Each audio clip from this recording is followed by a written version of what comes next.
1,00,000 வாக்குகள் காணாமல் போனதா? பாஜக கோட்டை விட்டது இங்கதான்.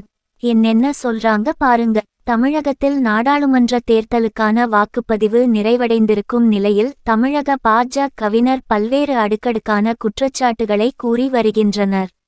அந்த வகையில் பல வாக்குச்சாவடிகளில் வாக்காளர்கள் பெயர் நீக்கப்பட்டதாக அவர்கள் கூறியிருக்கும் நிலையில் களநிலவரம் என்ன என்பது குறித்து விசாரித்தபோது பல்வேறு புதிய தகவல்கள் கிடைத்துள்ளன. 18வது மக்களவைக்கான 543 உறுப்பினர்களை தேர்ந்தெடுக்கும் லோக்சபா தேர்தல் ஆனது இந்தியா முழுவதும் நடைபெற்று வருகிறது. தமிழகத்தில் முதற்கட்ட வாக்குப்பதிவு ஏப்ரல் 19ஆம் தேதி நிறைவடைந்த நிலையில் ஜூன் 1ஆம் தேதி வரை 7 கட்டங்களாக இந்த வாக்குப்பதிவு நடைபெற இருக்கிறது. தமிழகத்தை பொறுத்தவரை பெரிய அளவிலான வன்முறை சம்பவங்களோ அல்லது பிரச்சினைகளோ இல்லாத வகையில் வாக்குப்பதிவு நிறைவு பெற்றது. சுமார் 69% வாக்குகள் பதிவாகி இருக்கும் நிலையில் வாக்கு இயந்திரங்கள் பலத்த பாதுகாப்புடன் தற்போது வாக்கு எண்ணிக்கை மையங்களில் வைக்கப்பட்டுள்ளன. இந்த நிலையில் 7 கட்ட தேர்தல் நிறைவடைந்ததும் ஜூன் 4ஆம் தேதி வாக்கு எண்ணிக்கையானது நடைபெற இருக்கிறது. தேசிய கட்சிகளை பொறுத்தவரை 3வது முறையாக பாஜக ஆட்சி அமைக்குமா அல்லது 10 ஆண்டுகளுக்கு பிறகு காங்கிரஸ் ஆட்சியை பிடிக்குமா என்பதுதான் பேசுபொருளாக இருக்கிறது. ஆனால் தமிழகத்தை பொறுத்தவரை 2026 தேர்தலுக்கான முன்னோட்டமாகவே நாடாளுமன்ற தேர்தல் ஆனது பார்க்கப்படுகிறது. திமுக கூட்டணி கட்சிகளுடன் களம் இறங்கி இருக்கும் நிலையில் வெற்றி வாய்ப்பு பிரகாசமாக இருப்பதாக கருதுகிறது. கருத்துக்கணிப்புகள் திமுக கூட்டணிக்கு சாதகமாகவே இருக்கின்றன. அதே நேரத்தில் எடப்பாடி பழனிசாமி அதிமுகவின் பொதுச் செயலாளர் ஆக தேர்ந்தெடுக்கப்பட்ட பிறகு சந்திக்கும் மிகப்பெரிய தேர்தல் என்பதால் அவர் மீதான நம்பிக்கையை தொண்டர்களிடையே நிரூபிக்க வேண்டிய கட்டாயம் அவருக்கு ஏற்பட்டிருக்கிறது.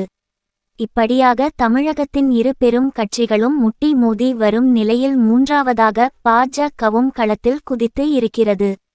கடந்த தேர்தல்களில் திமுக அதிமுகவுடன் கூட்டணி வைத்தும் தனித்தும் போட்டியிட்டு வந்த பாஜக தற்போது தனது தலைமையில் புதிய கூட்டணியை உருவாக்கி அதில் போட்டியிட்டுள்ளது. மேலும் கட்சியின் முக்கிய பிரபலங்களான அண்ணாமலை, தமிழிசை சவுந்தரராஜன், நயினார் நாகேந்திரன் உள்ளிட்டோர் களமிறங்கி இருப்பதால் நிச்சயம் தமிழகத்தில் 3வது பெரிய கட்சியாக அல்லது 2வது கட்சியாக வரவேண்டும் என பாஜக தலைவர்கள் கூறி வருகின்றனர். வாக்கு சதவீதத்தையும் குறிப்பிடத்தகுந்த அளவு எட்டிவிட்டால் சட்டமன்ற தேர்தலில் தங்களுக்கு அது பயனளிக்கும் என பாஜகவினர் கருதுகின்றனர். அதே நேரத்தில் தேர்தலின் போது பல இடங்களில் பாஜகவினர் பிரச்சினை செய்ததை பார்க்க முடிந்தது. அதற்கு முக்கிய காரணம் வாக்குப்பதிவு நடைபெற்ற போது நிறைய பேர் தங்கள் வாக்குகளை காணவில்லை, தங்கள் பெயர் வாக்காளர் பட்டியலில் இருந்து நீக்கப்பட்டு இருக்கிறது என புகார் கூறினர். அந்த வகையில் பாஜக தலைவர் அண்ணாமலை கோவையில் 1,00,000 நீக்கப்பட்டுள்ளனர் எனவும் தமிழகத்தின் பல்வேறு பகுதிகளிலும் லட்சக்கணக்கில் வாக்காளர்களின் பெயர்கள் விடுபட்டுள்ளதாக புகார் கூறினர். இதே கருத்தை பாஜக வேட்பாளர் வினோஜ் செல்வமும் முன்வைத்தார். அதே நேரத்தில் அதிமுக சார்பில் இந்த விவகாரமானது பெரிய அளவில் எடுத்துச் செல்லப்படவில்லை. இது குறித்து மூத்த நிர்வாகிகளிடம் பேசிய போது தான் ஒரு தகவல் கிடைத்திருக்கிறது. அதாவது தேர்தல் நடப்பதற்கு பல மாதங்களுக்கு முன்னதாகவே வரைவு வாக்காளர் பட்டியலும் ஜனவரி மாதத்தில் இறுதி வாக்காளர் பட்டியலும் வெளியிடப்பட்ட பட்டியலில் தங்கள் பெயர் சேர்க்கப்பட்டிருக்கிறதா அல்லது நீக்கப்பட்டு இருக்கிறதா என்பதை அந்தந்த வாக்குச்சாவடி மையங்களிலேயே தெரிந்து கொள்ள தேர்தல் ஆணையம் ஏற்பாடு செய்திருந்தது.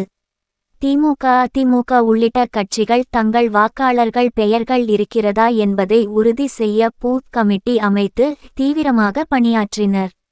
அதன் காரணமாக திமுக அதிமுக உள்ளிட்ட பலரின் நிர்வாகிகள் கட்சியினை சேர்ந்தவர்கள் மற்றும் பொது வாக்காளர்கள் என அனைவரின் பெயர்களும் வாக்காளர் பட்டியலில் இருப்பது உறுதி செய்யப்பட்டது. ஆனால் பாஜகவில் தற்போதுதான் பூத் கமிட்டி உள்ளிட்டவை அமைக்கப்பட்டன. வாக்காளர் பட்டியலில் தங்கள் கட்சியின் பெயர்கள் இருக்கிறதா என்பதை உறுதி செய்ய அவர்கள் தவறிவிட்டனர் என்கின்றனர். மேலும் வாக்காளர் பட்டியலில் தங்கள் பெயர் இருக்கிறதா என்பதை உறுதி செய்து கொள்ள வேண்டியது ஒவ்வொரு வாக்காளரின் கடமை. இதற்காகத்தான் வரைவு வாக்காளர் பட்டியலும் இறுதி வாக்காளர் பட்டியலும் வெளியிடப்படுகிறது.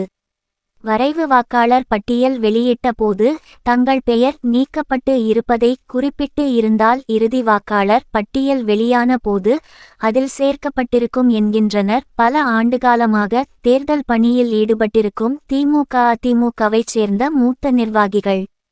எனவே இந்த விஷயத்தில் பாஜக கோட்டை விட்டுள்ளது.